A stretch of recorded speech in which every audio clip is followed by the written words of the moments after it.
সবাই আমাকে ভালোবাসে। Everybody like me. এটা তোমরা বলো? ভুল। Everybody likes me.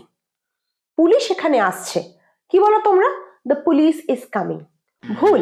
The police are coming. গ্রামারের ক্ষেত্রে তোমরাও কি জেনে বা না জেনে এই ভুলগুলো করে থাকো? অনেকেই কিন্তু তোমরা লেখা বা বলার সময় এই কমন মিস্টেক্স গুলো করে থাকো। আজকের ভিডিওয়ে থাকবে এরকমই কিছু কমন মিস্টেক্স যেগুলো আমরা জেনে বা না জেনে করে থাকি, আর থাকবে তোমাদের শোধরানোর সুযোগ। কারণ ভুল জেনে কখনোই কিন্তু আমরা বিদেশিদের মতো স্মার্ট ইংরেজি বলতে পারবো না। দেরি না করে চটপট ভিডিও শুরু করছি। যারা প্রথম দেখছো আমার channel, welcome to Englishpedia Bangla by SR. এখানে আমরা সহজে ইংরেজি শিখে থাকি। আর ভালো লাগলে অবশ্যই লাইক করবে, শেয়ার করবে, কমেন্ট করে জানিও। Let's start. প্রথমে আমি কি বললাম? সবাই আমাকে ভালোবাসে। ইংলিশ কি হবে? এভরিওয়ান। তোমরা যেটা করো সেটা আমি লিখি আগে। Everyone like me. এটা তোমরা করে থাকো, কিন্তু এটা ভুল। সঠিকটা কি? Everyone likes me. কেন? এবার সেটা তো এক্সপ্লেন করতে হবে। এভরিওয়ান মানে প্রতিজন, মানে বা প্রত্যেকে।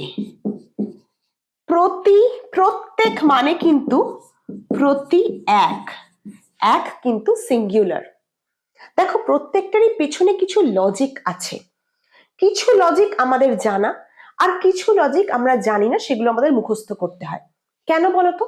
কারণ ইংরেজিটা ভাষাটা তো আমরা তৈরি করিনি, এটা তো আমাদের নিজেদের ভাষা নয়। এটা যারা তৈরি করেছে তাদের থেকে শুনে আমরা বলি।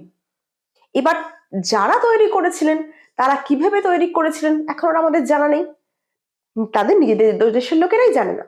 তাই কিছু লজিক আমাদের জানা নেই, সেগুলো আমরা বছরের পর বছর, জেনারেশন আফটার জেনারেশন মুখস্থ করি। তোমাদেরকেও করতে হবে। কিছু লজিক আমরা বুঝি, আমরা জানি। যতটুকু জানি আমি তোমাদের শেখানোর চেষ্টা করি যাতে তোমরা ভুলটা না শেখো। এভরিওয়ানের বাংলা প্রত্যেকে। প্রত্যেকটাকে যদি আমরা ব্রেক করি, বাংলায় যাকে বলে সন্ধি বিচ্ছেদ করি, তাহলে কি হবে? প্রতি এক। এক হচ্ছে সিঙ্গুলার নাম্বার। এক কি? Singular number. আর আমরা জানি থার্ড পারসন সিঙ্গুলার নাম্বারে কি হয়? ভার্বের সাথে এস যোগ হয়। এটা তো আমরা শিখেছি। তাহলে এভরিওয়ান লাইকস মি। আমি যদি বলি সবাই ভাত খাচ্ছে, everyone eats rice. Everyone eats rice. সবাই পড়াশোনা করছে, এভরিওয়ান স্টাডিজ। এখন সবাই ভিডিও দেখছে, এভরিওয়ান ইজ ওয়াচিং। দেখো, সিঙ্গুলার বলে আমরা এভরিওয়ানের সাথে ইজ অ্যাড করলাম।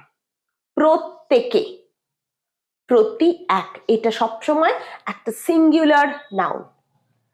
মনে থাকবে? এভরিওয়ান দিয়ে তোমরা একটা সেন্টেন্স কনস্ট্রাক্ট করো কমেন্ট সেকশনে। আমার বোনের সাথে একজন উকিলের বিয়ে হয়েছে, এটাকে আমরা কি ইংলিশে কি লিখবো? আমার বোনের সাথে একজন উকিল হতে পারে, ডাক্তার হতে পারে, যা কিছু, ডাক্তারের বিয়ে হয়েছে। আমরা লিখবো মাই সিস্টার। তোমরা যেটা লেখো সেটাকে আমি লিখি। My sister is married with a lawyer. My sister is married with a lawyer. এটা ভুল, এটা সম্পূর্ণ ভুল। ম্যারিড এর সাথে কখনো with preposition হয় না। ম্যারিড এর সাথে আমরা কখনোই with preposition করি না ইউজ। আমরা ম্যারিড এর সাথে কি preposition ইউজ করি দেখে নি চলো। My sister is married to a lawyer. আরেকটা এক্সাম্পল করি, I am married to a doctor.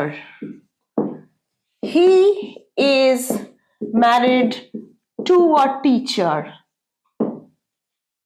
আমার সাথে একজন ডাক্তারের বিয়ে হয়েছে, তার সাথে একজন টিচারের বিয়ে হয়েছে। ম্যারিড এর সাথে সব সময় উইথ তোমরা ব্যবহার করে থাকো, যেটা ভুল। এখন থেকে ম্যারিডের সাথে কোন প্রেপোজিশন ইউজ করবে? টু। ম্যারিডের সাথে আমরা টু ইউজ করে থাকি। আমি ফোনটা বাড়িতে ফেলে এসেছি। আমি ফোনটা বাড়িতে ফেলে এসেছি। কি লেখো তোমরা ইংলিশে? আমি ফোনটা বাড়িতে ফেলে এসেছি। ভুল করে ফেলে আসি তো আমরা, তাই আমরা ইংরেজিটা কি লিখি ভুল করে? I forgot my phone at home. I forgot my phone at home. এটা তোমরা লিখে থাকো, এটা ভুল লিখে থাকো। আমি ফোনটা বাড়িতে ফেলে এসেছি, এটা সঠিক ইংলিশ I forgot নয়, I left my phone at home. I left my phone at home. আমি বাড়িতে চাবিটা বা সে বাড়িতে চাবিটা ফেলে এসেছে।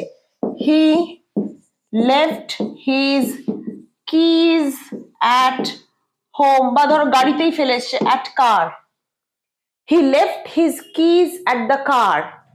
বাড়িতে বা কোথাও ভুলে ফেলে আসা আমরা forgot ইউজ করি না, আমরা left ইউজ করি। এবার তোমাদের মনে হতে পারে যে ম্যাডাম আমি তো ভুলে ফোনটা ফেলে এসেছি, ভুলে যাওয়ার ইংরেজি তো ফরগেট। ফরগেট কেন ইউজ হচ্ছে না? ফরগেট ইউজ করবে কিভাবে এবং কখন সেটা তোমাদের শেখাই। আমি ফোনটা আনতে ভুলে গেছি, আমি চাবিটা আনতে ভুলে গেছি। আনতে ভুলে যাওয়ার ক্ষেত্রে আমরা ফরগেট ইউজ করব। I forgot to bring the keys.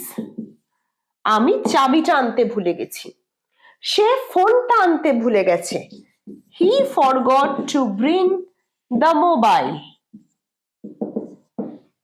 আনতে ভুলে যাওয়া, সেইখানে তুমি forgot ইউজ করছো। ফেলে আসা, সেখানে কিন্তু forgot আমরা ইউজ করব না। কি ইউজ করব? left. left। তাহলে আর ফোনটা ফেলে এসেছি, এটা বলতে forget ইউজ করবে না, left ইউজ করবে। ফোনটা আনতে ভুলে গেছি, এটা বলতে তোমরা forget ইউজ করতে পারো। আশা করি ক্লিয়ার হয়েছে। যদি ক্লিয়ার হয়ে থাকে forget আর left এর কনসেপ্ট, একটা লেখো ক্লিয়ার। এই পজিশনে ভিডিওটা পজ করে কমেন্টে লেখো ক্লিয়ার, তাহলে বুঝতে পারবো যে এই কনসেপ্টটা অনেকের গুলিয়ে যায়, কিন্তু তোমাদের কাছে যারা আমার ভিডিও দেখছো তাদের কাছে ক্লিয়ার।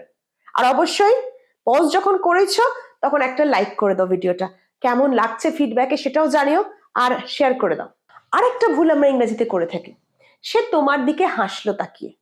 ইংরেজিতে কি লেখো তোমরা একটু চটপট লেখো তো? সে তোমার দিকে তাকিয়ে হাসলো। তোমরা যেটা ম্যাক্সিমাম লেখো she smiled to you, এটা ভুল। she smiled to you নয়। কারোর দিকে তাকিয়ে হাসা ডিরেকশন বোঝাতে আমরা কিন্তু এখানে she smiled at you, she smiled at you। To হচ্ছে ডিরেকশন যাওয়া বোঝায়, মুভমেন্ট বোঝায়। I am going to school। at মানে স্থির মুভমেন্ট বোঝায়। স্থির মুভমেন্ট মানে আমি কারোর দিকে তাকালাম, তাকিয়ে হাসলাম, আমি তার দিকে এগিয়ে গেলাম না, মুভমেন্ট বোঝালো না, চলমান কিছু নয়, কিন্তু জাস্ট আমি স্থিরভাবেই তার দিকে একটা আই মুভমেন্ট করে হাসলাম, এখানে হচ্ছে at। আরেকটা ক্ষেত্রে at হয় কারোর দিকে এক দৃষ্টে তাকিয়ে থাকা। আমি তোমার দিকে এক দৃষ্টে তাকিয়ে আছি, I am staring at you। The teacher stares at the student। stare মানে এক দৃষ্টে তাকিয়ে থাকা। যারা এই শব্দটা প্রথমবার শুনছো প্লিজ নোট করে নাও, তোমাদের ভোকাবুলারি বাড়ছে, ওয়ার্ড স্টক বাড়ছে। এক দৃষ্টে তাকিয়ে থাকা। রিসেন্ট কয়েকটা ভিডিওসে তোমরা অনেক ভালোবাসা দিয়েছো, অনেক সুন্দর সুন্দর কমেন্ট করেছো, তার জন্য I am very grateful to you. যারা আমার ভিডিও দেখেছো, ভালো কমেন্ট করেছো, প্রত্যেককে আমি আমার ধন্যবাদ জানাই। এভাবেই সাথে থেকেও সাপোর্ট করো, যাতে আমি তোমাদের আরো ভালোভাবে ইংরাজিটা শেখাতে পারি। কমেন্টে জানিও কেমন লাগছে ক্লাসগুলো। নতুন নতুন শব্দ শেখাই, নতুন নতুন ভাবে চেষ্টা করি যাতে তোমরা ইংরাজিটা সঠিকভাবে সহজে শিখতে পারো। আর কতটা শিখছো সেইটা জানতে কিন্তু আমি একটা এক্সারসাইজ প্রোভাইড করি, যাতে তোমরা নিজেরা জানতে পারো শেখাটা কতদূর হলো। একটা ছোট্ট পরীক্ষা বলতে পারো, কিন্তু তার উত্তর আমি কমেন্ট সেকশনে প্রত্যেককে দিয়ে দিই। তাই ভিডিওটা স্কিপ না করে পুরোটা দেখো, লাস্টের এক্সারসাইজটা অ্যাটেম্প্ট করো, আর সঠিক উত্তর দিয়েছো কিনা সেটা জানতে কমেন্ট করতে থাকো। আচ্ছা, তাহলে the teacher stairs at the student, এখানে আমরা অ্যাট ইউজ করব। আমি তোমার দিকে তাকিয়ে হাসলাম, I smiled at you. At you, to কিন্তু নয়, বারবার বলছি টু নয়। অনেকে আমরা বলার সময় লেখার সময় ভুল করে ফেলি, কিন্তু আজ থেকে এই ছোট ছোট ভুলগুলো একটু চেক করতে হবে, যাতে আমরা স্মার্ট ইংরেজি শিখতে পারি এবং সঠিক ইংরেজি শিখতে পারি। যদি বলি সে কি চিকেন ভালোবাসে, তোমরা কি উত্তর করো? আই থিঙ্ক ইয়েস বা আই থিঙ্ক নো, তাই তো? এই উত্তরগুলোই করো তো, কিন্তু এইটা একদম ভুল উত্তর।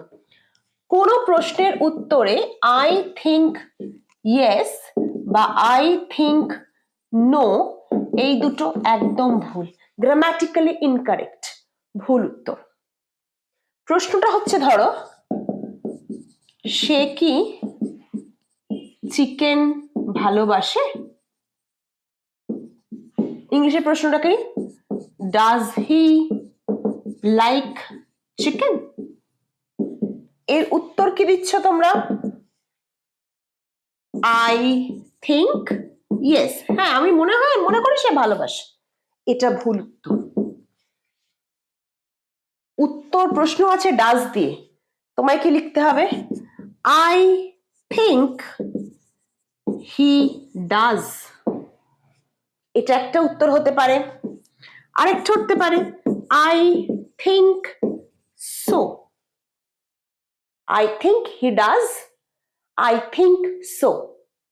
আর যদি মনে করো যে না, মনে হয় চিকেন ভালোবাসে না, অনেকে বলো আই আই থিঙ্ক নো, এটাও ভুল।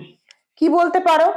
I think he does not. আরেকটা আই ডোন্ট থিঙ্ক সো। ভালো করে দেখো, প্রশ্ন কেউ যদি করে যেখানে তোমাকে উত্তর দিতে হবে হ্যাঁ মনে হয় সে করে, অথবা না মনে হয় সে করে না। ডাজ হি প্লে ক্রিকেট, সে কি ক্রিকেট খেলে? আই থিঙ্ক ইয়েস, ভুল। না মনে হয় খেলে না, আই থিঙ্ক নো, এটাও ভুল উত্তর। এর বদলে কি কি বলতে পারো? আই থিঙ্ক হি ডাজ, মনে হয় সে খেলে। আই থিঙ্ক সো, এটা যদি হ্যাঁ বাচক উত্তর হয়, পজিটিভ আনসার হয়, অ্যাফার্মেটিভে হয়। না বলতে চাইলে যে না মনে হয় খেলে না, I think he does not, he অথবা শি। আই ডোন্ট থিঙ্ক সো, আমার মনে হয় না, I don't think so. I think no ভুল, আই থিঙ্ক ইয়েস ভুল। আশা করি আজকের ক্লাসটা তোমাদের ভালো লেগেছে। এরপর রয়েছে একটা ছোট্ট এক্সারসাইজ, তোমরা সেটা অ্যাটেম্প্ট করো, দেখো কতটা কি করতে পারছো।